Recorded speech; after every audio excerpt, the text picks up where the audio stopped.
Halo, selamat sore. Kita ketemu lagi di channel mengenai GIS dan remote sensing dengan saya, dengan Arya.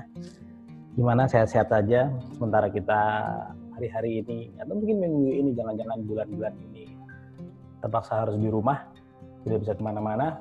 Ada bagusnya kita belajar. Sambil belajar di rumah, ya saya akan cerita sore ini mengenai GIS dan remote sensing, atau saya sering sebut sebagai geomatika atau geomatik.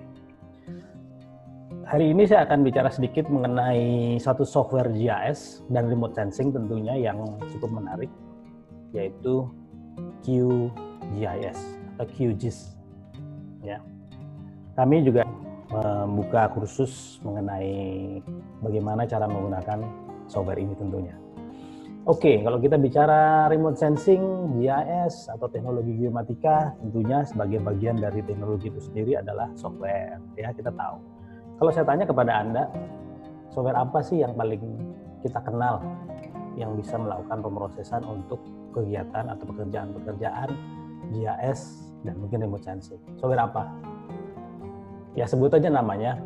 Kita tentu tahu yang sekarang masih market leader dari S3 ya, ArcGIS. Tapi mungkin hari ini atau sore ini kami ingin bicara mengenai software yang bisa digunakan juga untuk melakukan kegiatan atau pekerjaan GIS dan remote sensing yang gratis, yaitu QGIS tadi.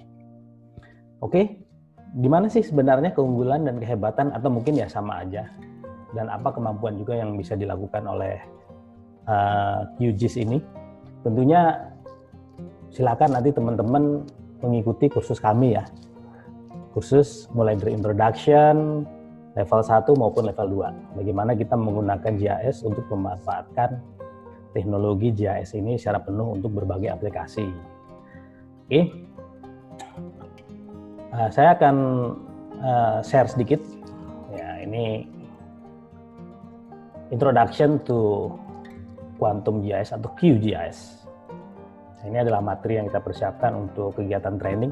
Saya hanya akan mengambil beberapa saja cuplikan ya, biar Anda tertarik tentunya. Oke, bicara mengenai software GIS. Kenapa sih langsung kita sandingkan dengan misalnya ArcGIS?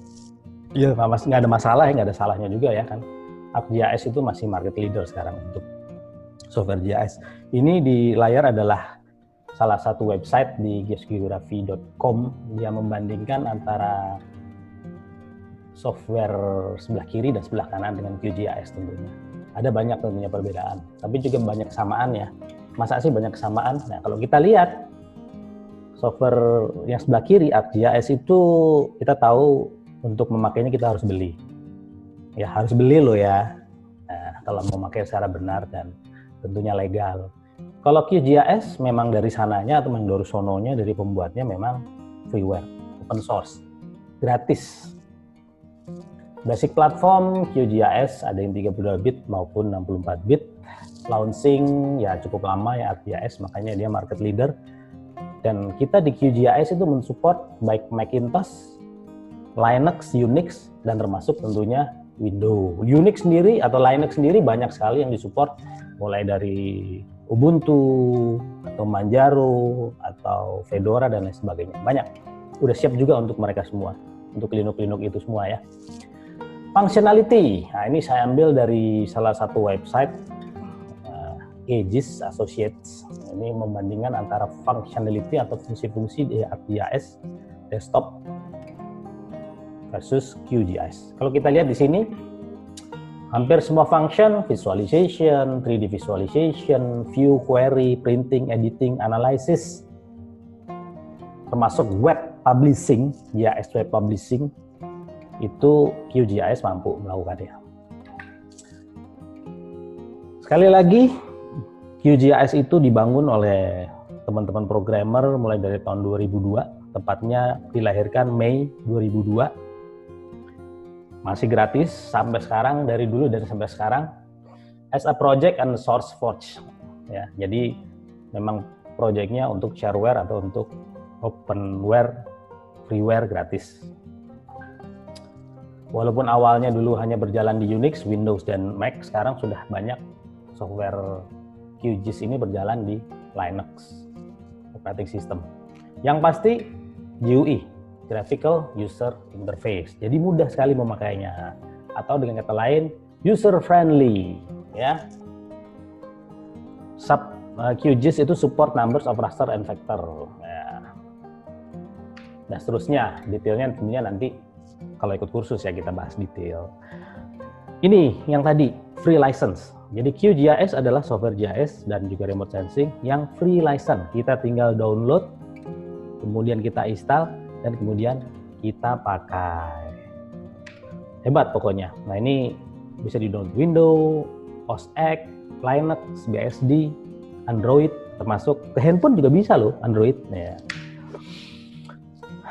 Pada waktu kita mendownload software GIS, QGIS, kita tidak hanya saja mendapatkan QGIS atau bisa menginstal QGIS, tapi bersamaan dalam paket kita juga akan bisa menginstal GRESS maupun Saga. Ini adalah brand GIS software. Nah, tentunya mereka juga freeware. Kalau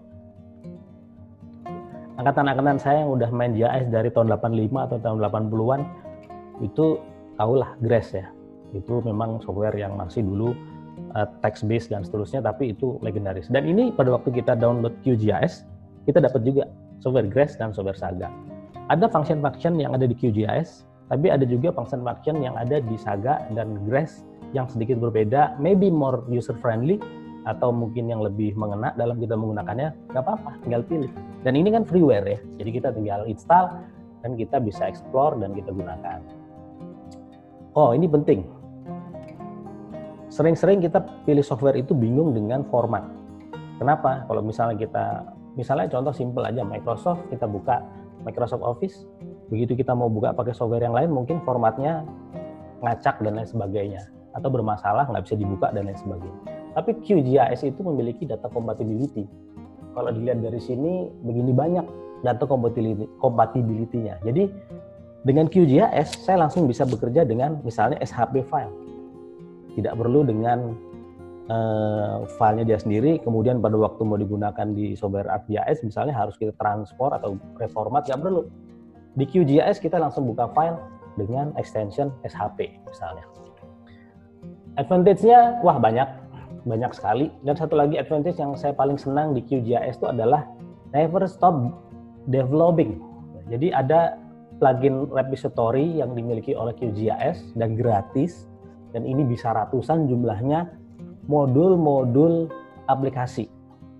Modul-modul aplikasi. Mulai dari aplikasi kartografi, database, file system, spatial operation, vector operation, image operation, termasuk sampai detail misalnya Landsat operation, Aster operation, ada di plugin-plugin ini. Memang pada waktu kita menginstal QGIS, tentunya kita menginstal core-nya, istilahnya seperti itu ya. Tapi dengan repository plugin ini kita tinggal download.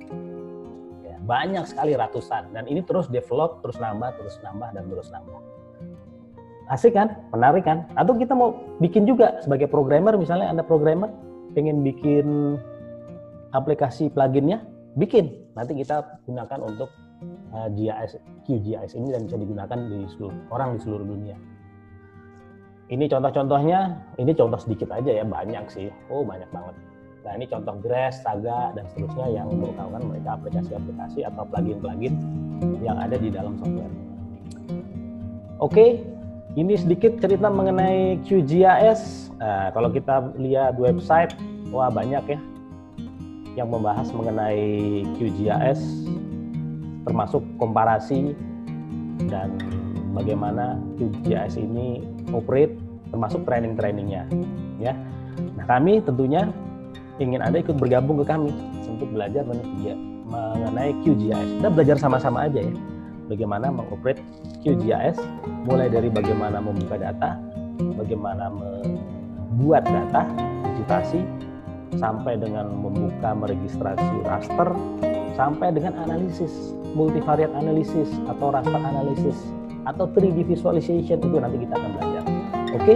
Kalau Anda tertarik atau Anda belum tertarik atau sedikit tertarik, kontak kami aja seperti nanti yang ada di layar. Sampai ketemu di training-training kita berikutnya. Terima kasih.